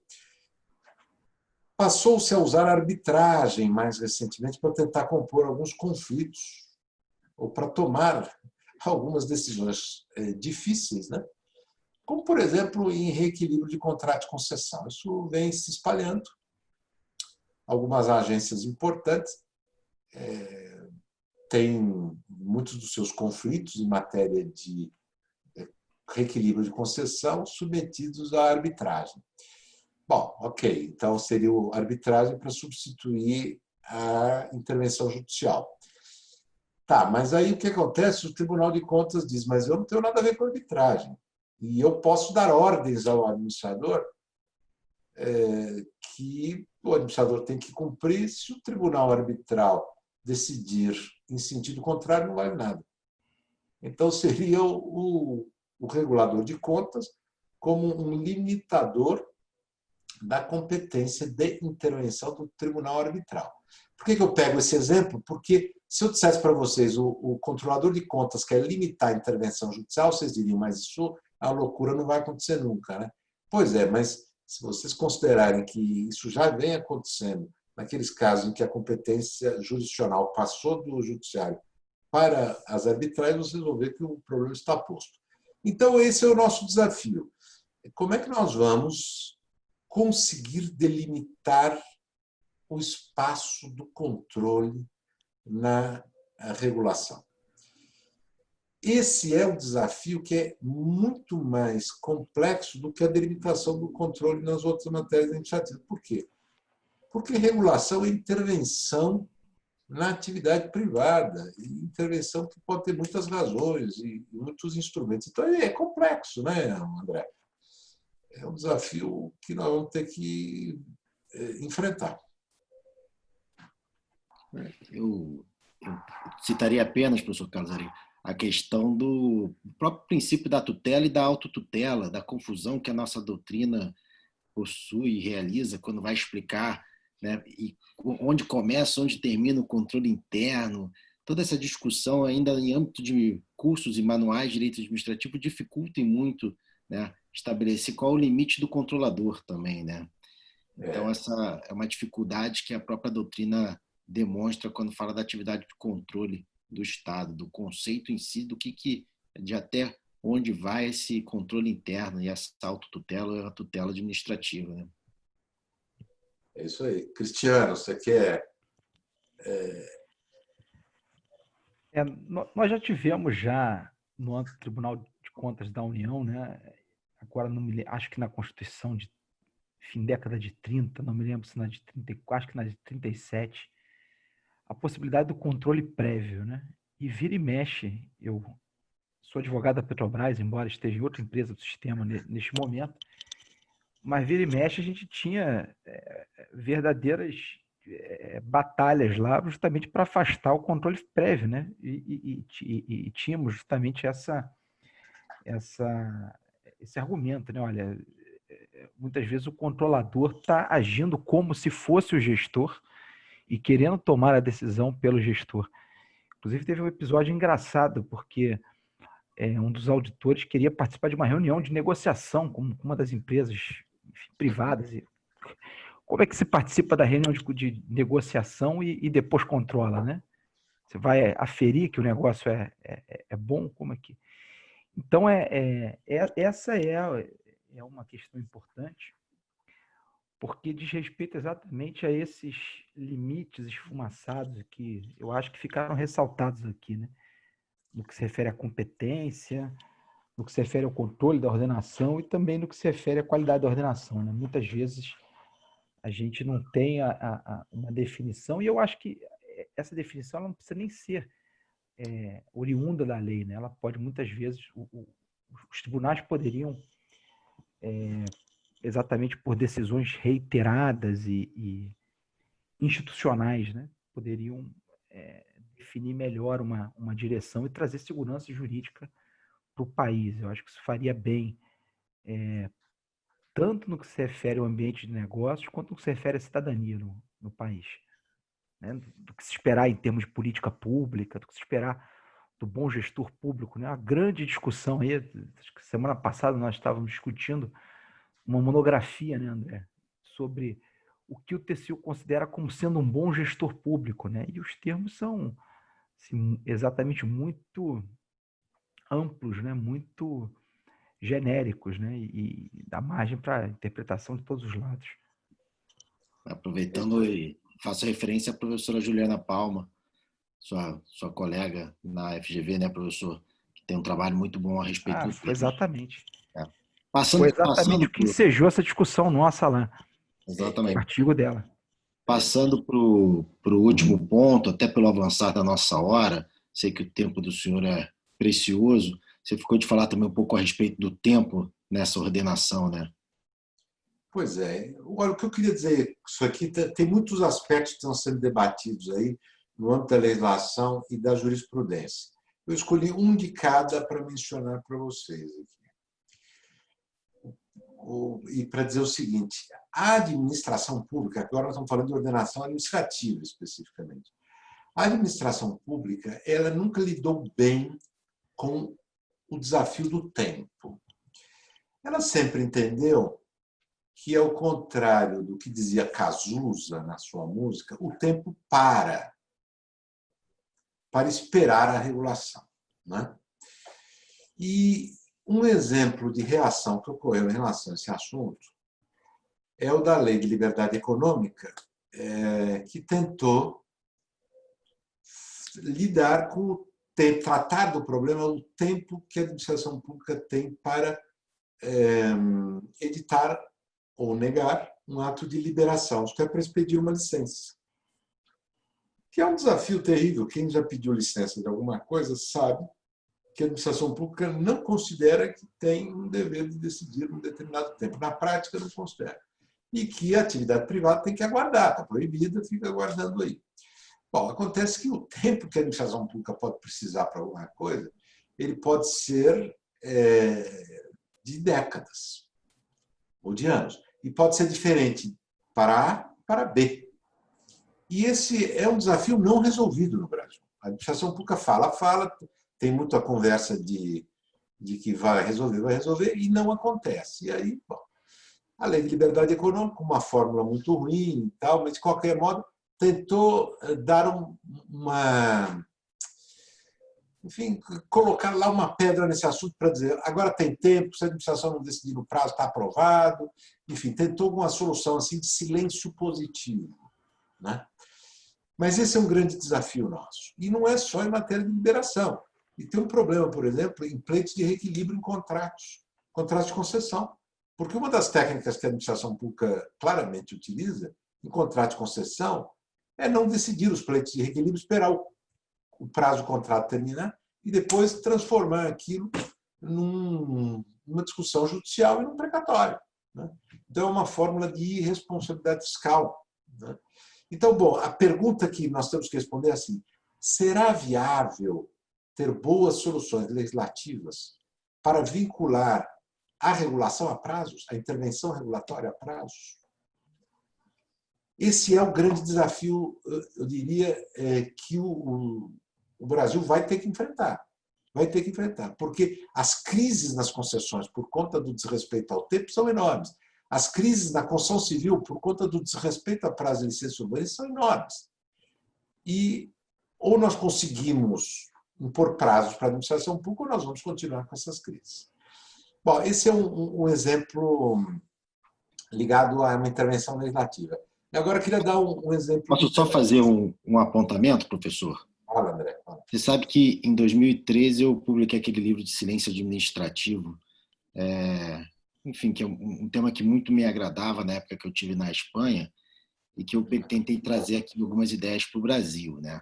Mas até hoje eu não vejo o STF, por exemplo, definindo critérios objetivos para aferição da razoabilidade do tempo, como, por exemplo, o Tribunal Europeu de Direitos Humanos já fez há mais de 2 décadas, né? O Tribunal Europeu de Direitos Humanos estabelece que você tem que analisar pelo menos a complexidade da causa, o comportamento das partes e a atuação propriamente do agente público, né? A sobrecarga de trabalho, se existiu ou se não existiu greve, né?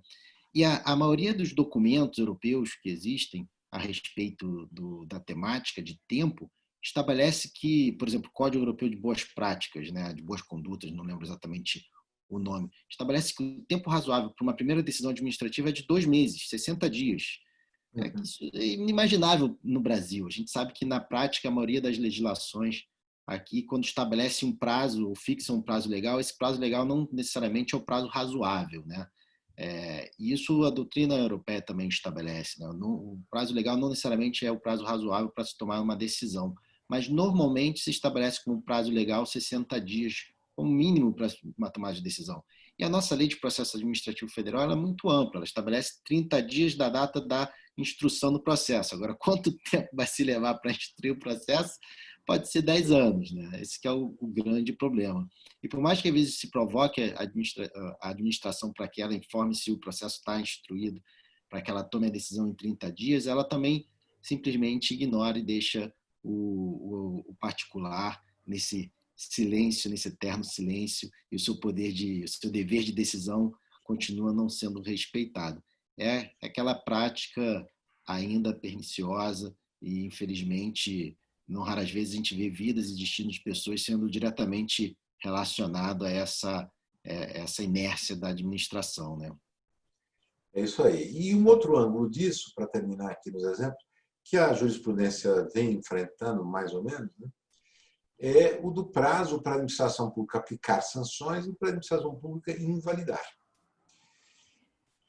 Sempre se entendeu que a competência de invalidação da administração pública deveria ser muito ampla, por razões ligadas ao princípio da legalidade e tal, mas há umas décadas, por influência de debate jurisprudencial estrangeiro e tal, a jurisprudência começou a mudar, a legislação, com base, inclusive, no movimento das leis de processo, passou a estabelecer restrições à invalidação e a LINDB, recentemente, não trata de prazo, mas também tenta limitar um pouco os efeitos da invalidação ou a própria possibilidade de invalidação. Muito bem. Então, houve um movimento legislativo, né, em relação ao tempo, fixando o tempo. A lei de processo do Estado de São Paulo estabeleceu 10 anos para todos os casos, a lei federal 5 anos, um prazo de decadência, e só que não se aplica a casos de má-fé. Pois bem, o que é que aconteceu mais recentemente? O STJ, provocado, mandou aplicar esse prazo em estados e municípios que não tivessem lei própria. E, portanto, o que aconteceu foi um primeiro movimento legislativo na lei de processo federal, estabeleceu lá os 5 anos, e depois a jurisprudência, tomando esse parâmetro, usando-o para estabelecer um prazo máximo para a invalidação administrativa. Isso é uma novidade, porque mostra uma disposição da jurisprudência em limitar as intervenções que, enfim, que são normalmente vistas como positivas porque são intervenções controladoras, nesse caso, de controle interno. O outro caso que está aí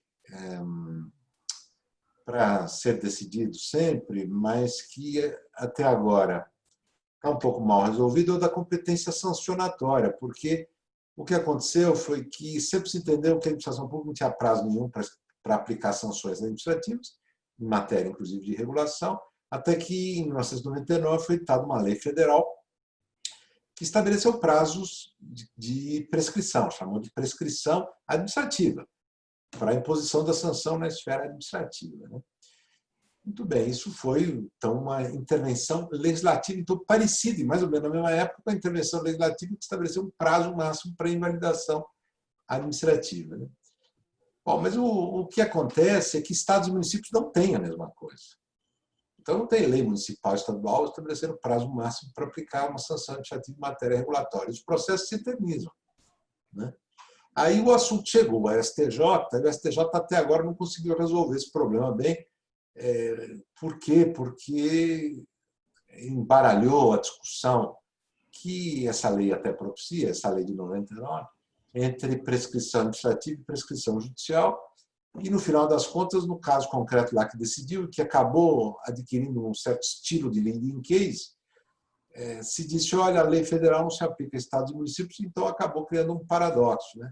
De que estados e municípios não têm prazo para aplicar sanções administrativas, então pode ficar com os processos se eternizando. Será que isso vai durar para sempre? Eu apostaria que não, porque o movimento que o STJ fez na súmula 633, de mandar aplicar um prazo máximo, preclusivo, digamos assim, para a autotutela, né, administrativa da legalidade, talvez leve o STJ, eu pelo menos tenho defendido isso, a adotar também, por meio de analogia com a lei federal, um prazo máximo para o exercício da competência sancionatória. Bom, mas o que nos interessa em todas essas discussões aqui é de que nós estamos enfrentando o desafio de fixar tempos para a administração. E, em relação a isso, nós sentimos alguma intervenção legislativa, ela é sempre parcial, e depois os sujeitos interessados vão à justiça tentando ver se a justiça apoia o movimento de impor prazos, estendendo jurisprudencialmente as medidas que começaram a ser criadas na esfera legislativa. Como é que isso vai caminhar? Não sei, é difícil dizer, porque a justiça também, em alguns casos, vai para um lado, em outros vai para o outro, porque tem aquela ideia de que também estabelecer prazo máximo para punir uma infração, para invalidar ou para cobrar responsabilidade particular é como proteger bandido, é proteger interesse privado sobre interesse público e tal. Então, tem os dogmas, né, que parece que acabam limitando esse tipo de intervenção. Então, gente, tudo que eu fiz aqui para vocês foi colocar claros e escuros, incertezas, né, Cristianas? Incertezas próprias do mundo jurídico. E eu espero que vocês tenham ficado bem insatisfeitos com o grau de definição que se extrai dessa nossa conversa, né? Que é baixo. No fundo, o que eu quis chamar a atenção de vocês é que o próprio direito ele é mais fonte de incertezas em matéria de regulação do que nós gostaríamos. E nós temos que viver nesse mundo, né? Claro, procurando ajudar a melhorar, mas é um mundo cercado de muita incerteza. E pressupor o contrário é uma ilusão. Maravilha, professor. Carlos Ari, uma excelente palestra. Eu acho que exatamente a certeza, na verdade, simplifica, né? a certeza que nós encontramos nos manuais de direito administrativo muitas vezes, nem sempre, mas muitas vezes, ela talvez sirva para uma primeira aproximação da matéria, né, naquele primeiro estudo na graduação, mas quando a gente vai se deparando com os problemas que existem, que são tratados, né, eu me lembro que os primeiros pareceres que eu fiz na minha vida jurídica, eu fui, né, tentar procurar as respostas naqueles manuais da graduação e, obviamente, que não achava, e as respostas deveriam ser construídas sempre, né, a partir, obviamente, de parâmetros né, que a gente estuda, primeiramente, dos manuais, e depois nas próprias decisões jurisprudenciais, nos pareceres, enfim, nos artigos acadêmicos, e que a gente vai construindo conhecimento e vai complexificando as nossas análises. Então, a gente já está, de fato, com a hora um pouquinho avançada, mas eu acho que a gente pode, justamente, o José Vicente Mendonça pode jogar fora os manuais. Eu não diria tanto... Sugiro a leitura do artigo do Zé recentemente. Foi no Jota, né, Zé? Eu li o artigo, muito bom, excepcional o artigo. Mas... Só que não percam, hein? O Marçal, na semana passada, na mesma coluna Controle Público, respondeu que não é bem assim, porque o Marçal está, inclusive, autor de um manual, né? Então, bom. O que eu diria sobre isso, viu, Cristiano, e até para o Zé Vicente, eu acho que o problema é que os manuais, para serem fiéis, eles teriam que ser manuais que expusessem as incertezas. E os manualistas sempre procuraram dar conforto psicológico aos estudantes de que eles poderiam ser formados adquirindo certezas a respeito de um monte de pontos. E o problema é que essas incertezas, elas são promessas provavelmente ilusórias, né?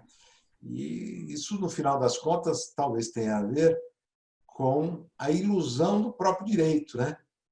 Nessa nossa matéria, por exemplo, ele promete segurança, estabilidade, previsibilidade, calculabilidade e tal, e parece que, olhando o modo como as coisas têm funcionado, esta previsibilidade, calculabilidade, segurança, estabilidade é muito difícil de obter, né? É uma promessa, em grande medida, frustrada.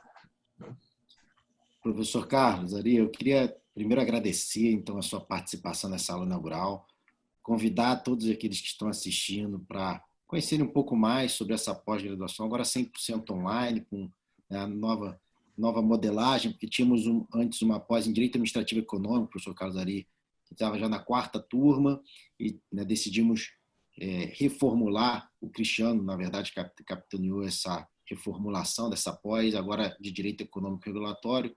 Então, convido a todos que queiram que entrem no site da PUC-Rio para verificar um pouco mais a respeito. Agradeço novamente, professor Carlos Ari, a aceitação do convite, a sua presença aqui nessa aula foi, né, majestosa. Tenho certeza que essas incertezas vão poder ser agora melhores debatidas junto com os professores do corpo docente lá da pós, né, eventualmente socorrendo ao senhor quando necessário. Muito, muito obrigado mesmo. Sabe o quanto que eu lhe admiro, sempre lhe admirei. Já tive essa oportunidade de falar, né, algumas vezes diretamente para você, e falo agora e também aqui em público. Passo então a palavra para o Cristiano, que é o coordenador da pós, para encerrar os trabalhos, até porque estamos chegando aí nas 2 horas de atividade. Perfeito. Faço minhas suas palavras, André. Obrigado, professor Carlos Ari. A gente não conhecia só pelos livros, né? Sou um leitor já bastante antigo dos seus livros, e foi um prazer imenso tê-lo aqui conosco.